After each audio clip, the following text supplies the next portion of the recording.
Ndabaye gake namwiriwe bivanye naho muherereye mwari musanzwe mukurikirana ino YouTube channel ya Murundi Comedy de Saskan City, ariko ubu tuvugana ikaba yagiye kwitwa Murundi Daily Show. Je tuvugana ni Minani Jean Claude. Nanisanzwe nkora video za comedy zitavuga, aho nashoboye kuba no gukorana vlog z'icyongereza, ariko nasanze bidahuye nuko nifuza kuba nosangiza isi ubuzima bwanje bwa buri munsi. Just ndakora network marketing ya Swiss Derme, aho yahinduye byinshi ku buzima bwanje, aho yongeye irampana kanya ko kwiyumvira ko ubwanje nimba ikishaka nikifuza kuba no sangiza isi muri vya byifuzo byanje.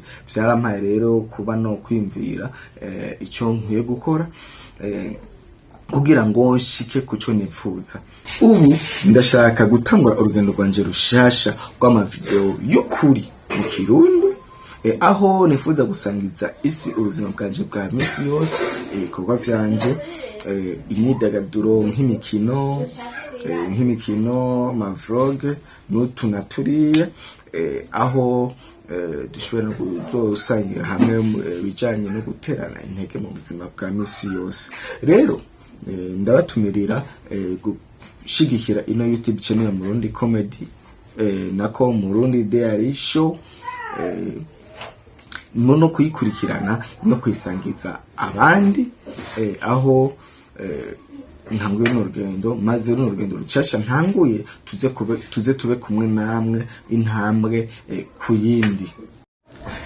Kuri bamwe rero mwipfuza ibijanye no kwiga ibintu bitandukanye, eka no kuri babandi dukunda ibijanye n'imyidagaduro, nkuko nabivuze, gutwenga, imikino, ibintu biriya, eka no kuri babandi rero bingenzi cyane bamwe bakunda cyangwa se bipfuza kumenya ubuzima bw'umurundi, yipfuza iterambere cyangwa se yipfuza gushika kuri nabiriya bihambaye. Iyi rero niyo YouTube channel yawe.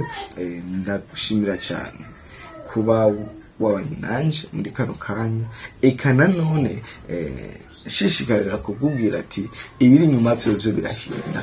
Gumana natwe igihe uko tuzoza turashira ko video yose uzobe mu bambere bayikurikirana, mu bizoba bashize wakoze subscribe cyangwa se kuyabonesha kuri no YouTube channel kugira ngo uze ube mu bambere babandanye bakurikirana ibizoza biraca hano kuri no YouTube channel ya Murundi Daily Show nkuko twabivuze.